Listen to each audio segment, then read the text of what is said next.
আমরা পেয়েছি সাবেক বাংলাদেশের প্রধানমন্ত্রী শেখ হাসিনা। আপনাকে স্বাগত জানাই, আপনি আমাদেরকে সময় দিয়েছেন, এসেছেন আমাদের কাছে এবং যুক্ত হয়েছেন আমাদের সঙ্গে, সেজন্য আপনাকে ধন্যবাদ এবং কৃতজ্ঞতা। আমাদের সাথে আরো থাকছে ইউনূস, ডক্টর মোহাম্মদ ইউনূস। আপনাকে আমাদের অনুষ্ঠানে স্বাগত জানাই। আপনাকে আরো জানিয়ে রেখি, আমাদের সাথে আমাদের প্রযোজক আরাফাত এবং আমাদের যারা জার্মান কলাকুশলী আছেন তারা সবাই আপনাকে সালাম শুভেচ্ছা জানিয়েছেন।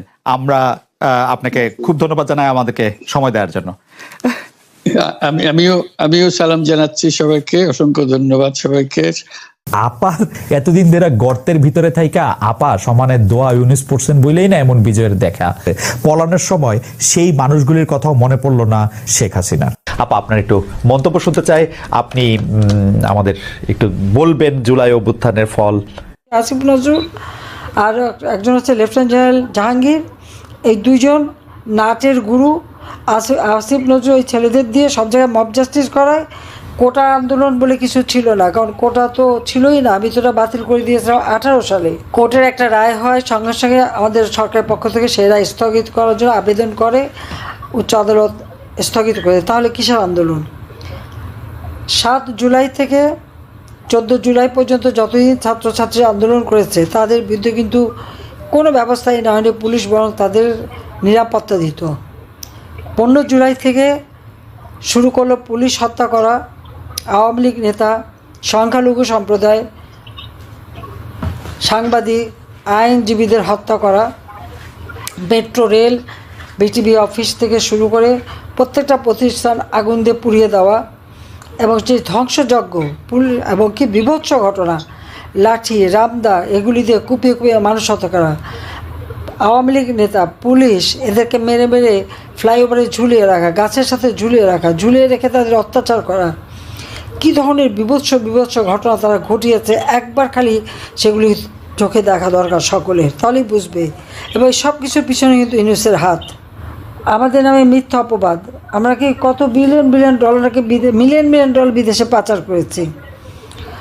আমার প্রশ্ন যে ইউনূস সাহেব তো প্রায় 10 মাস ক্ষমতায় আছেন, তো এই 10 মাস নিশ্চয়ই কোনো পাচার হচ্ছে না, তাহলে আমাদের রিজার্ভ তো বেড়ে যাওয়ার কথা। আমরা যদি টাকা পাচার করে থাকি তখন কমেছে, তো এখন তো অনেক রিজার্ভ বাড়ার কথা। রিজার্ভ বাড়ে না কেন? রিজার্ভ কেন কমে গেল? শেয়ার মার্কেটের 90,000 কোটি টাকা সে লুটপাট করে খেয়েছে, পাচার করে দিয়েছে। তাছাড়া এই টাকা পাচারের জন্য তার বিরুদ্ধে মামলা হয়েছে। সেই মামলা ক্ষমতা আসার সাথে সাথে মামলাগুলি সব একে একে প্রত্যাহার করে দিয়েছে। সেটা করে আইনগতভাবে না, তদন্ত করতে দেয়নি। কারণ তদন্ত করলে তো বেরিয়ে যাবে তার আসল চেহারা, আসল কীভাবে সে গ্রামীণ ব্যাংককে লুটে খেয়েছে। যে লোকটা 90 সালে এমডি হিসেবে চাকরি পেল, গ্রামীণ ব্যাংকে এমডি 60 বছর বয়স পর্যন্ত থাকতে পারে, সে 70 বছর বয়স 71 বছর বয়স পর্যন্ত বিনা আইনে বেআইনিভাবে স্যার এমডি পদ আর ছাড়বে না। আসলে এমডি পদ থাকলে টাকা পয়সা নয় ছয় করতে পারে। আর এখন ক্ষমতা এসে তো মহা সুযোগ পেয়ে গেছে, এখন তো সমানে লুট করে নিচ্ছে। আজকে কোনো মানুষের বাক স্বাধীনতা নাই। প্রায় 13টার মতো বেসরকারি টেলিভিশন এগুলি পুড়িয়ে দিয়েছে এবং সবগুলি ধ্বংস করেছে এবং সব আর যেগুলি আছে নিজের এজেন্ট বসানো। যা কথা ইউনূসের পক্ষ থেকে বলতে বলবে তাই বলতে হবে। ইউনূস সেন্টার থেকে সব তৈরি করে দেওয়া হবে, ওইগুলি বলতে হবে। আর কোনো সংবাদ দিলেই তাদের বিরুদ্ধে খড়গহস্ত্র। সুইস ব্যাংকে টাকা খোঁজে, তো ইউনূস আসার পর হঠাৎ করে সুইস ব্যাংকে টাকার পরিমাণ এত বেড়ে গেল, আর আমাদের শেয়ার মার্কেট থেকে টাকা উধাও আর রিজার্ভ কমে গেল। রহস্যটা কী? তার যে চেলাচামুন্ডা সমন্বয়ক, মাস্টার মাইন্ড, তাদের তো 100 কোটি টাকার উপর এখন বিদেশে অনেকে পয়সা করেও বানিয়ে ফেলেছে। আর ইউনূসের তো আছেই। বাংলাদেশে সে কোনোদিন একটা পয়সা বিনিয়োগ করেনি।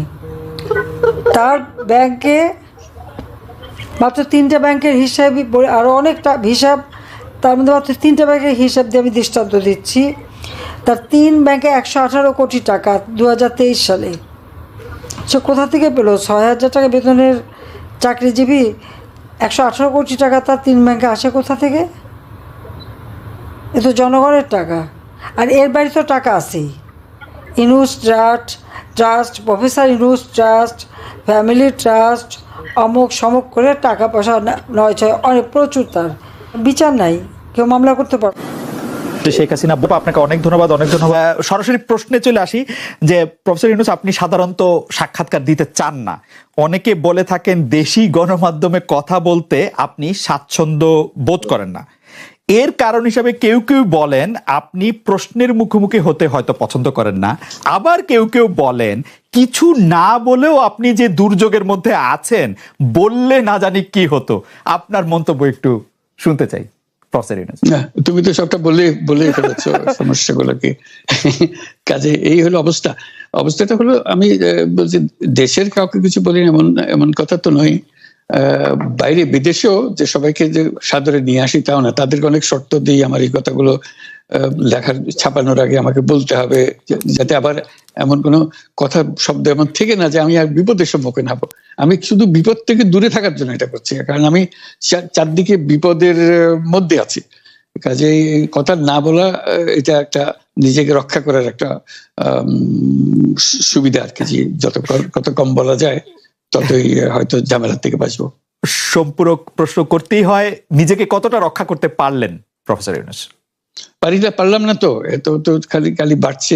এখন তো বড় কঠিন অবস্থার মধ্যে পড়ে গেছি। কিছুদিন আগে হয়তো খবর পেয়েছে, এই মাসের মধ্যেই যে 12 তারিখে যে ঘটনা ঘটলো, যে আমাদের অফিসের মধ্যে ঢুকে গেল লোকজন, ঢুকে বললো যে এটা আমরা এখন দখল করলাম, এখান থেকে আমরা চালাবো। এটা কি ধরনের আবদারিকতা! আমরা পুলিশের কাছে গেলাম, বললো যে আমরা এই ব্যাপারে কিছু করতে পারবো না। কাজেই তারাও কিছু করলো না। তো আমরা যাবোটা কোথায়? পুলিশও কিছু করবে না, ওরাও জবর দখল করার জন্য ছুটে আসবে, আমাদের আইন কানুন কিছুই মানবে না। আর আমাদের একটা প্যানিক সৃষ্টি করলো আমাদের পুরো অফিসের মধ্যে যত লোকজন আছে, বিশেষ করে মহিলা সহকর্মী যারা আছে, তারা খুবই ভীত সন্ত্রস্ত হয়ে গেল যে কি কারবার, কি হলো এটা। কাজে সমস্যার পরিমাণ বাড়ছে, কমছে না। সমস্যা পরিমাণ বাড়ছে, কমছে না। আমি একটু পিছনে আদালতে আপনার বিরুদ্ধে রায় ঘোষণার পরে আপনি একটা প্রতিক্রিয়া দিয়েছিলেন। সেই প্রতিক্রিয়া আপনি বলেছিলেন যে বাংলাদেশের একটি কথায় আপনি এরকম বলেছেন যে বাংলাদেশের প্রতিটি নাগরিককে অন্যায়ের বিরুদ্ধে এবং গণতন্ত্র এবং মানবাধিকারের পক্ষে এক কণ্ঠে কথা বলার আহ্বান জানায়। অনেকে এইটাকে দেখছেন হচ্ছে এরকম করে যে আপনি গণতন্ত্রের পক্ষে লড়াইয়ে সামিল হতে বলছেন। প্রশ্ন কেউ করছেন, প্রশ্ন উঠছে, আপনি কি এইসব মামলা মোকদ্দমা থেকে মুক্তি পেতে এই সরকারেরই পরিবর্তন চাইছেন? খালেদ, তুমি কি গণতন্ত্রের বিরুদ্ধে নাকি? হঠাৎ এটা নিয়ে তো গণতন্ত্রের কথা বললাম আমার জন্য তুমি তো বলে তুমি বলবো যে আমিও তো আছি, কাজে আমাকে পৃথকভাবে বলতে হচ্ছে কেন? আমরা সেটাই বলতেছি। কাজে আমরা কেউ গণতন্ত্রের বিপক্ষে না, সবাইকে স্মরণ করিয়ে দেওয়া যে আমরা সবাই গণতন্ত্রের পক্ষে, মানবাধিকারের পক্ষে, আমরা ন্যায় নীতির পক্ষে, রুল অফ লর পক্ষে। এইগুলো না থাকলে জাতি হিসেবে আমরা টিকে থাকবো না তো। কাজে যখনই মনে হচ্ছে যেগুলো এখন ফরেন ওয়ার্ডস হয়ে গেছে, তাতে মনে হবে যে আমাদের সমাজ হিসেবে আমাদের দায়িত্ববোধ অনেক বেড়ে গেল। এগুলোকে প্রতিষ্ঠিত করা, সোচ্চার করা, মুখ ফুটে বলা, এটা সবাইকে বলতে হবে, মুখ ফুটে বলতে হবে। আমার বিরুদ্ধে অভিযোগ হলে আমি বলছি না বলে, আপনি বলছেন না কেন? একবার বলে এখন তোমার প্রশ্নের সম্মুখীন হয়ে গেলাম। অনেকে বলছেন না, আপনি তো শতবার শতমুখে গণতন্ত্রের কথাই বলবেন, আমাদের সবারই বলা উচিত। কিন্তু প্রশ্নটা এমন ভাবে তোলা হচ্ছে যে আপনি আসলে আপনার রায় ঘোষণার পর আপনি বলছেন গণতন্ত্রের কথা, মানবাধিকারের কথা। অনেকে বলছেন যে এই কথা কি আসলে যেহেতু ব্যাপারটা আপনার উপরে আসলো তখনই আপনি আসলে বললেন কিনা, নাকি আপনি আসলে বলতে চানও না, আপনি আগে যেরকম বলছেন? হতে পারে, মুখ যখন বন্ধ থাকে কোনো কথাই বলা হয় না। এখন যখন মুখ খোলার সুযোগ হয়েছে, সামনে ক্যামেরা নিয়ে দাঁড়িয়ে আছে, মাইক্রোফোন দিয়ে দাঁড়িয়ে আছে, কথা বলছি, কাজে মনের কথাটা বললাম আর কি। যেটা মনে ছিল বলা হচ্ছিল না সেটা বললাম। এটা আমার ধারণা এটা সবারই মনের কথা, সেটাকে প্রকাশ করা। তারাও চায় যে তারা বলুক, আমি বললে তাদেরও মনে সাহস আসে যে উনি বলছেন যখন আমরাও বলতে পারবো। প্রফেসর ইউনূস, আপনি যখন বলছেনই তখন আমি এই কথাটাকে একটু ইলাবোরেশন আপনার কাছ থেকে আশা করতে পারি যে আপনি যখন বলছেন যে গণতন্ত্র মানবাধিকারের পক্ষে এক কণ্ঠে কথা বলার আহ্বান আপনি জানাচ্ছেন, আপনার কাছে কি মনে হচ্ছে যে গণতন্ত্র মানবাধিকারের পক্ষে এখন বহু পক্ষ বহু কণ্ঠ, এটা আসলে এক কণ্ঠে কেউ বলতে পারছে না বা সাহস পাচ্ছে না বা বলছে না, এরকম আপনার মনে হচ্ছে কিনা? আমার মনে হচ্ছে তাই, কারণ বলতে পারছে না তো, মুখ খুলে সব গণতন্ত্রের কথা বলতে পারছে না, কাজে সেটা বলা, এক বাক্যে বলা, পরিষ্কার কণ্ঠে বলা, এটা আমাদের সবার দায়িত্ব, তো জাতীয় দায়িত্বটা, যে না হলে গণতন্ত্র বলে কিছু থাকবে না আমাদের জন্য, আদৌ গণতন্ত্র বলে কিছু থাকবে না।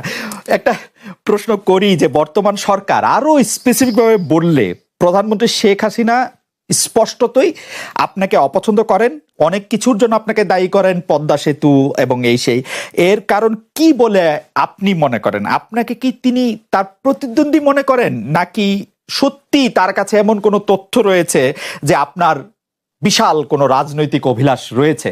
আপনি কি রাজনৈতিকভাবে তার প্রতিদ্বন্দ্বী হয়ে উঠছেন বলে তিনি আপনাকে অপছন্দ করছেন, না কি কারণে, আপনার কি মনে হয়?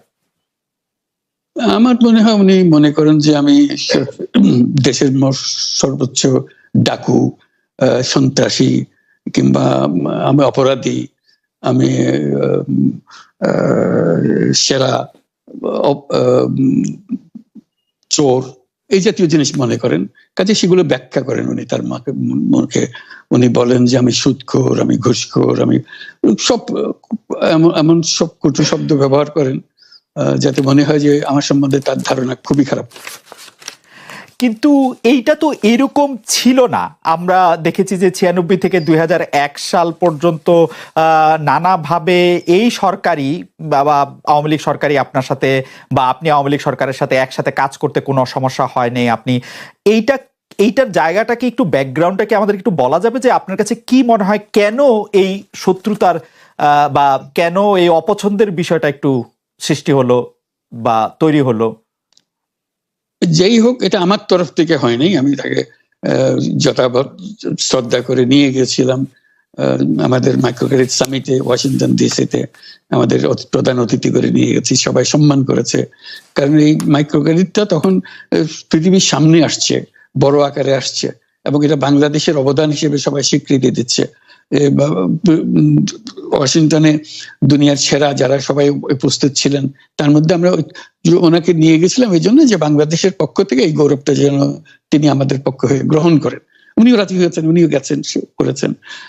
কাজে এটা স্বাভাবিকভাবে এই সম্পর্ক থেকে যাওয়ার কথা ছিল, কিন্তু কি কারণে এটা ঘাটতি হতে আরম্ভ করলে বুঝতে পারলাম না।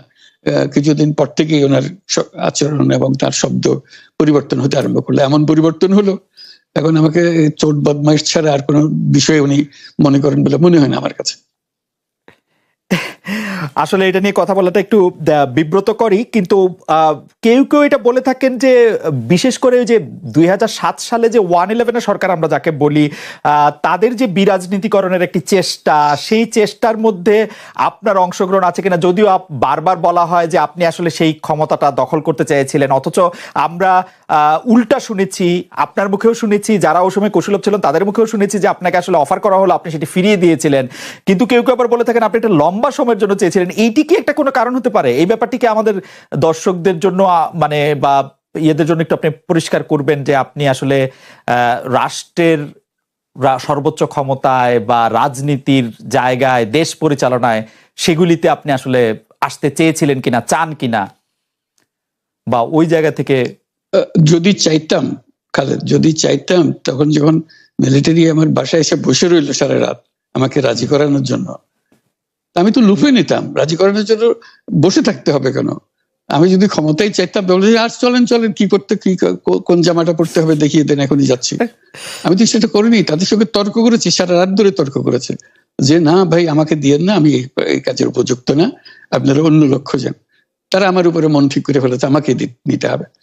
আমি বারে বারে বলতেছি তাদেরকে, তারা নিরাশ হয়ে ফিরে গেল, বললো যে সকালবেলায় আবার আসবো, সকালবেলায় আসলে তখন আপনি আমাদেরকে বলেন যে রাজি আছেন। আমি বললাম না, সকালবেলা আসলে একই কথা পাবেন, কারণ আমি তো এটা এমন কিছু না যে মনের মধ্যে সন্দেহ রেখে, দ্বন্দ্ব রেখে আপনাদেরকে বলছি, অত্যন্ত পরিষ্কার ভাবে আপনাদের কাছে বলছি। ঠিক আছে, তা না হলে তো আমি সঙ্গে সঙ্গে রাজি হয়ে যেতাম। কে ছাড়ে যাও আপনাকে দেশের পুরো সরকারের প্রধান হবার জন্য আহ্বান জানাচ্ছে, বাংলাদেশে এরকম কয়জন মানুষ আছে বলবো যে না আমি এই দায়িত্ব গ্রহণ করব না। আমি তো করলাম সেটা, এখন আমার নামে বলা হচ্ছে 10 বছর চেয়ে। আমি বছর নিয়ে তো প্রশ্নই উঠে না। প্রশ্ন হচ্ছে আগামীকাল সকালবেলা আপনি শপথ গ্রহণ করবেন, এই কথা। আমি বলছি না, করবো না। তারপরে এরপরে তো কয় বছর, কয় কাণ্ড। আমি 10 বছর দিয়ে কি করবোটা কি? আমি 10 বছর দিয়ে, আমি তো বলছি আমি এই কাজের জন্য নই। দেশে আমার দেশ পরিচালনা করা আমার দায়িত্ব না, আমার কাজ না, আমি জানি না এটা কিভাবে করতে হয়, আমি যেটা জানি সেটা করি। Make sense. আপনার মেয়ে মনিকা ইউনুস সম্প্রতি একটি সাক্ষাৎকার দিয়েছেন সিএনএন-এ, সেখানে আমি তাকে একটু যদি অনুবাদ করি তাহলে সেরকম পড়তে পারবো, যে আমি তাকে উদ্ধৃত করছি যে কোনো এক সময় প্রধানমন্ত্রী শেখ হাসিনা ও ডক্টর ইউনুস একসঙ্গে কাজ করেছেন, আমি আশা করি সেই সময়টা আবার ফিরে আসুক, শুধু গ্রামীণ কিংবা সংশ্লিষ্ট সব প্রতিষ্ঠানগুলোর ভালোর জন্যই নয়, যদি তারা আবারও একসঙ্গে কাজ করেন তাহলে সেটা চমৎকার হবে। এই মনিকা ইউনুসের এই আশা কি আপনারও মানে একই রকম আশা কিনা, যে প্রধানমন্ত্রী শেখ হাসিনা এবং ডক্টর ইউনুস একসঙ্গে কাজ করলে আরো কিছু চমৎকার কাজ হবে, বা এটা আপনি আশা করছেন এরকম কি? এটা কি এখন আমার জন্য করা যাচ্ছে না, যে আমি নারাজ, যে করতে চাই না? তুমি ভাবখানা এমন করছো যেন আমি আপত্তি করছি, আমি কাজ করতে চাই না। আমাকেও যে বললাম জোর বদমাইশ করে রেখেছে, সেখানে কাজ করার তো কথাই উঠছে না। আমার নাম উঠলেই ওনার রাগ উঠে যায়। আমাকে সুদখোর না বললে ওনার মন তৃপ্ত হয় না। আমাকে চুবিয়ে না ডুবালে, পদ্মা নদীতে আমাকে চুবিয়ে না ডুবালে ওনার মনে শান্তি আসে না।